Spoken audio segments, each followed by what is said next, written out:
According to YouGov, 4% of men and 1% of women in the U.S. think about the Roman Empire daily. We aim to significantly boost those numbers. So, let AS embark on a journey through history to uncover the incredible rise and tragic fall of this legendary empire. Was the downfall due to outside invaders, political corruption, deteriorating infrastructure, or tax evasion? The truth might surprise you. Most likely, it involves an array of contributing factors. Our research team explored ancient ruins, read numerous texts, and surveyed various territories to recreate and comprehend the inner workings of the Roman Empire. Before diving deeper, it's crucial to differentiate between Rome and the Roman Empire. They are not synonymous. Initially, Rome was a republic rather than a vast empire. History often unfolds unexpectedly. Monarchies evolved into representative governments, but Rome chose a different route. According to legend, the city was founded in 753 BC by twin brothers, Romulus and Remus. This pair were said to be demigods, sons of Mars, abandoned by a local king and raised by a she-wolf. As is typical with brothers raised in wild settings, a dispute arose, possibly over the city's location or its leadership. Unlike most sibling quarrels, Romulus killed Remus, seizing control and naming the city after himself. In another story, Roma, a woman traveling with Aeneas's group after Troy's fall, arrived at the Tiber. She flatly refused to continue their journey. To emphasize her serious intent, she set fire to their ships, compelling everyone in the group to remain in the Rome area. While it seems unlikely that demigods raised by wolves founded a city, these narratives shape the myths surrounding Rome. Archaeological evidence suggests Rome's founding occurred around 625 BC as a tiny trading post along the Tiber River, later evolving into a city. How did this transformation happen? At that time, the area was Etruria and Latium. Residents were arranged in several villages, which may have united to defend against Etruscan invaders. Alternatively, an Etruscan invasion could have led to the consolidation of these villages into what became Rome. Historical events from 625 BC remain obscure, leaving us with no definitive answers. Regardless of what precisely prompted the unification, records indicate significant upheaval around 600 BC, signaling Rome's ascent from modest trading origins. As Rome began to define itself, it underwent various identity shifts, much like college students. Until 510 BC, Rome operated in its period of kings, establishing a monarchy. During this era, at least 7 sovereigns governed the city. The kings stemmed from prior royal lines handed down from earlier civilizations, particularly the Etruscans, Sabines, and Latins. Notably, the succession of these kings was not hereditary, unlike typical monarchies. This deviation foreshadowed Rome's eventual transition to a republic, as the Senate elected kings. Following Romulus, Numa Pompilius became king. The kingship continued with Tullus Hostilius, Ancus Martius, Lucius Tarquinius Priscus, known as Tarquin the Elder, Servius Tullius, and finally, Lucius Tarquinius Superbus, Tarquin the Proud. Historians deem the last king less popular than his predecessors, as evidence suggests his rule was tyrannical, facing considerable public dissent. This tension peaked when Lucius Superbus's son allegedly assaulted a respected noblewoman, Lucretia. Both noble and common citizens united in outrage, demanding the removal of Lucius Superbus and his son. Ultimately, he was overthrown, paving the way for Rome's transition to a republic.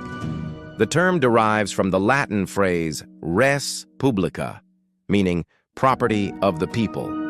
If you've ever crammed for the SATs, you might remember this Latin origin well. The shift to a republic didn't occur abruptly. Some recognition of rights existed even previously. A rudimentary constitution had emerged during the monarchy's early days. Following the transition, Rome flourished, expanding its borders through military campaigns, enhancing its economy and production, and increasing trade. Nonetheless, this wasn't the fair, balanced representation that might come to mind today. Society was divided into patricians, wealthy families, and plebeians. Patricians held exclusive rights to elected and religious posts. Therefore, rather than being governed by the populace, the elite class wielded the power. This starkly contrasted with modern examples of representative governments. In times of crisis, the upper class had the option to appoint a dictator, but patricians primarily controlled power for centuries.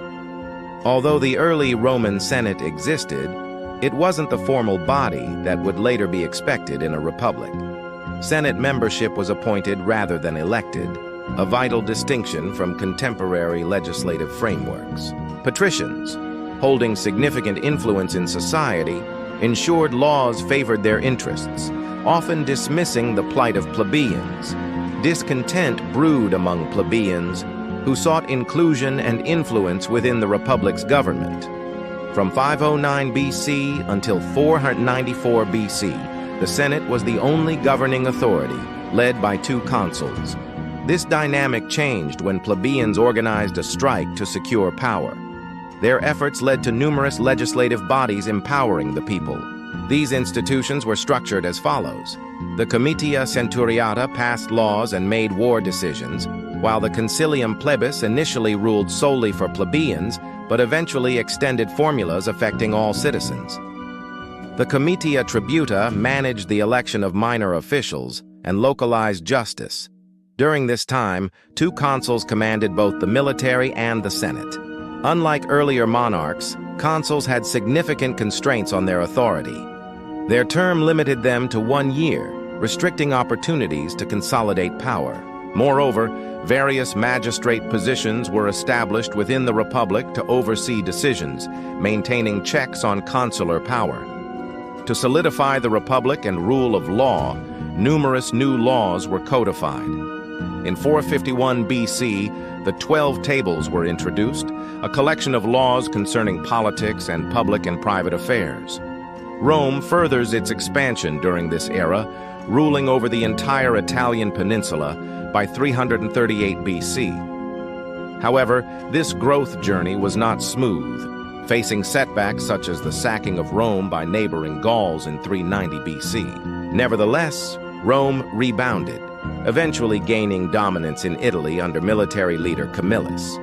The Punic Wars drove further expansion from 264 BC to 146 BC, with battles fought against Carthage, a powerful city-state near present-day Tunisia. 3 Punic Wars unfolded.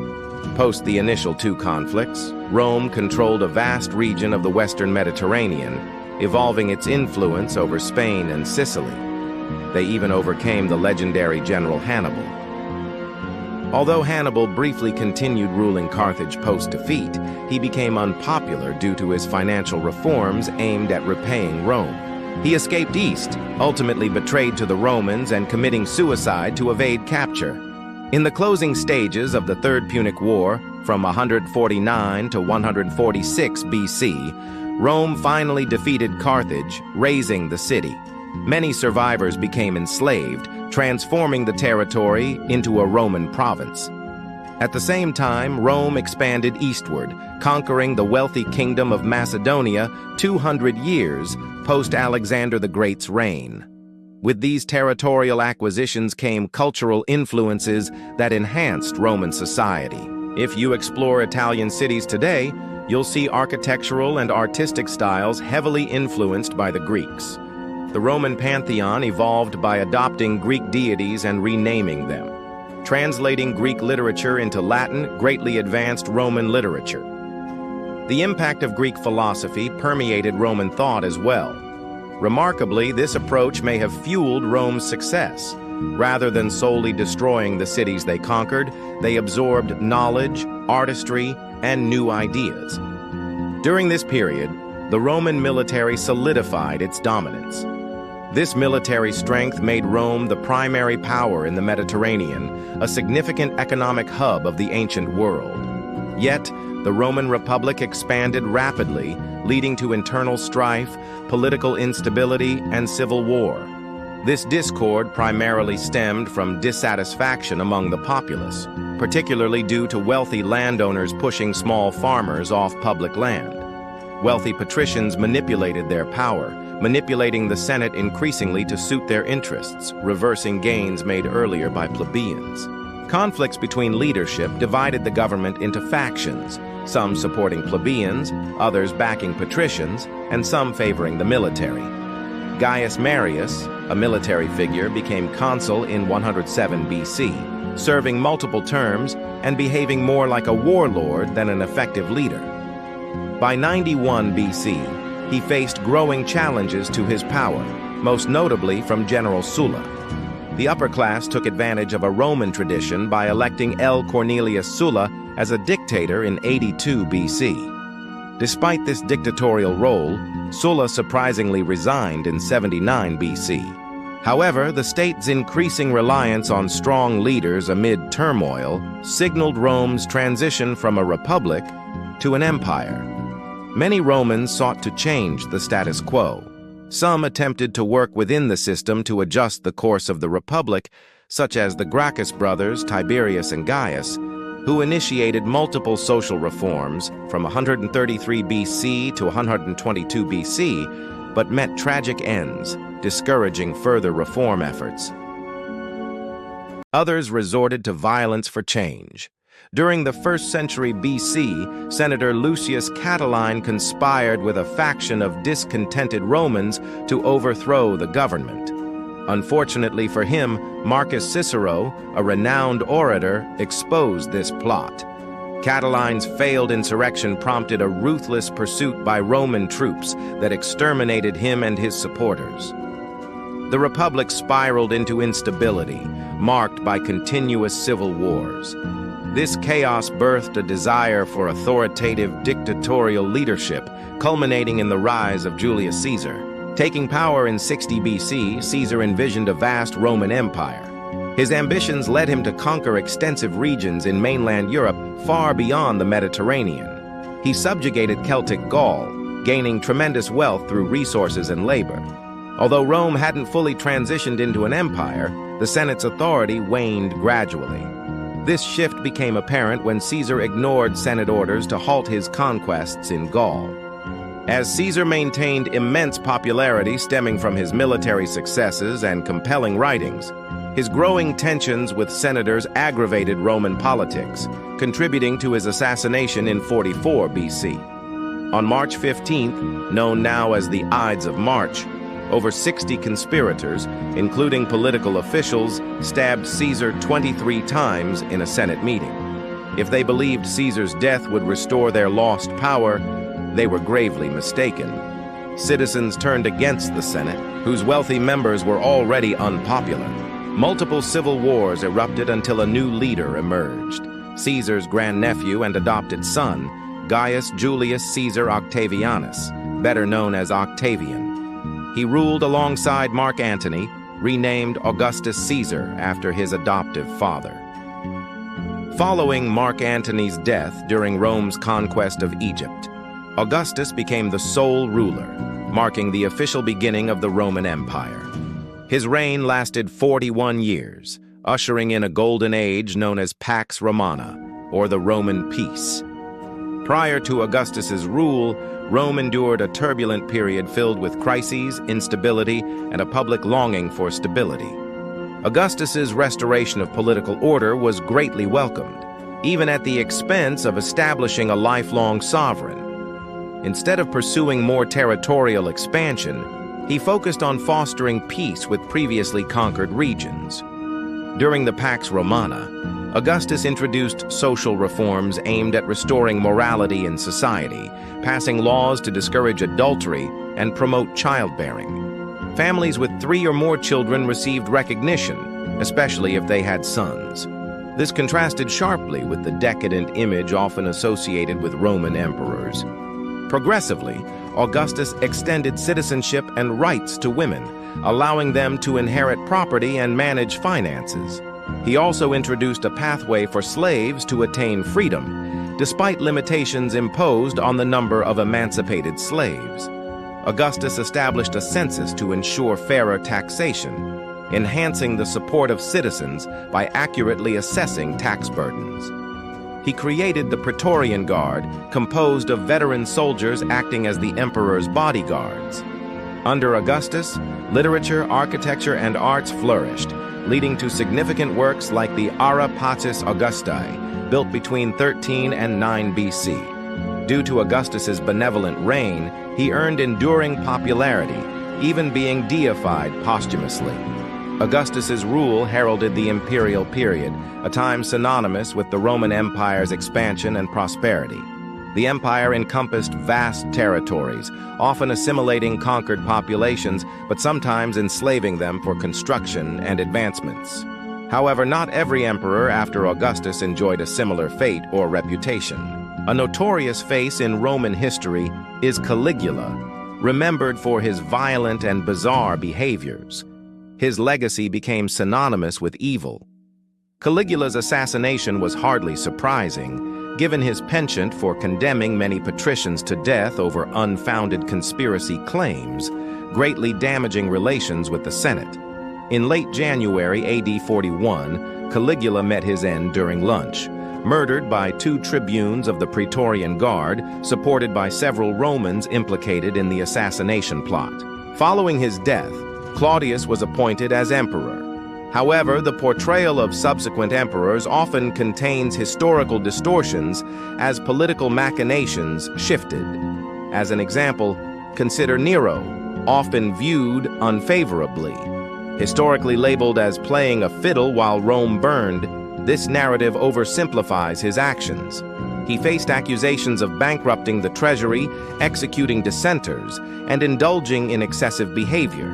His biographer claimed he committed heinous acts, including incest and murder. However, scholars question these historical accounts. The infamous fiddle tale is likely a myth, given the instrument was not invented yet. In the summer of AD 64, a devastating fire ravaged Rome, displacing half of the city's population. A rumor emerged that Nero had instigated the flames to reconstruct the city. While the timing aligned with his unpopular reign, Nero's actions were often misrepresented by elite historians who felt alienated from him. During this chaotic time, Nero erroneously chose to don theatrical garb and recite poetry atop the city walls, which severely alienated a suffering populace. Despite his tarnished image, modern historians suggest that many infamous accusations stem from biased sources. Nero implemented tax reforms that benefited the lower classes but angered the upper echelon. He organized games and promoted entertainment, earning him supporters. Nero also initiated important public works aimed at improving Rome, as he is depicted favorably in artwork from this time. Despite historians previously believing Nero was widely unpopular, it seems his detest may have originated primarily from elite circles. When the raging fire broke out, Nero was reportedly 30 miles from the city, making the claims of his direct involvement dubious. While Nero was not without faults, such as possibly orchestrating his mother's death, his reign saw typical actions for rulers of the time. He blamed Christians for the fire, leading to their persecution. Yet such treatment of marginalized groups was common among Roman emperors. Despite the dramatic reputation he garnered, historical accounts present a complex picture of his leadership riddled with challenges. Nero increasingly lost favor, prioritizing the Roman populace over the elite class, leading to resentment from the noble class. This prioritization and extravagance particularly irked his contemporaries. Simultaneously, he faced rebellions, including Queen Boudicca's fierce revolt against Roman rule. As the empire became overextended, political strife emerged. Gaius Julius Vindex's rebellion against Nero showcased growing discontent among governors. Although Vindex failed, the rising stakes and circumstances prompted significant shifts in power dynamics. The eventual assassination of Nero at the hands of his men marked a critical turning point. With no clear successor, power struggles ensued, exemplified by the rapid succession of rulers, eventually leading to a chaotic era known as the Year of the Four Emperors. Following Galba's brief rule, Otho seized power, but faced immediate repercussions from Aulus Vitellius, the general proclaimed emperor by the lower legions. Otho's conflict with Vitellius ignited a rapid succession of violence that led to many lives lost. After asserting his emperor title, Vitellius displayed the trademark greed and cruelty associated with infamous rulers. Yet, his brutal reign would prove short-lived, eliciting further rebellions similar to previous cycles of turmoil. The ascension of Vespasian marked the beginning of the Flavian dynasty.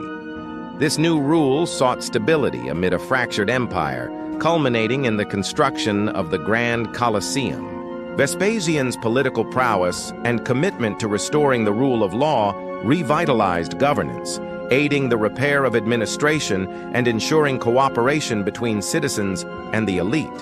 However, the year of 4 emperors left lingering concerns among Romans about the nature of imperial reign and its implications on societal well-being. Augustus had expertly solidified power during the Republic's prior instability, reigning with a caring touch. Yet future emperors began to falter in meeting public needs, leading to greater unrest. The dependable structure of the legions fueled the Roman expansion and success, characterized by remarkable discipline and innovative battle formations. Breaking from traditional phalanx formations, Rome developed smaller, nimble units, known as maniples, with flexible deployment strategies, allowing for adaptability during confrontations. Over time, as conflicts escalated further and defensive engagements increased against hostile invasions, the need to adjust army size and composition arose. Consequently, a shift occurred within the military structure, demanding organizational changes for combating emerging threats effectively. Instruments such as catapults were introduced, illustrating the Romans' commitment to harnessing technology for military advancements. The rise of mercenaries highlighted the difficulties faced by the Roman Empire in sustaining its robust military in later years. Their recruitment came amid unit discontent and growing unrest among soldiers. However, this development led to increasingly complicated loyalties, with mercenaries showing little commitment to Rome as they were primarily motivated by their monetary gains. Tensions escalated as Germanic tribes invaded in the late 4th century, resulting in a significant change in the dynamics of power and control. By this time, the Roman military was no longer indomitable, as the legions struggled to maintain their iron grip on the vast territories they once controlled. Eventually, internal strife and external pressures culminated in the empire's decline, manifesting by the fall of the Western Roman Empire in 476 AD. Accompanied by the emergence of powerful factions across Europe, the legacy of Rome endured, but the imperial strength had irrevocably diminished. Lastly, upon recording these details about the Roman Empire's rise and fall, we invite your thoughts. What revelations surprised you the most? Share your insights in the comments below and continue your exploration with What Caused the Roman Empire to Collapse or another engaging episode.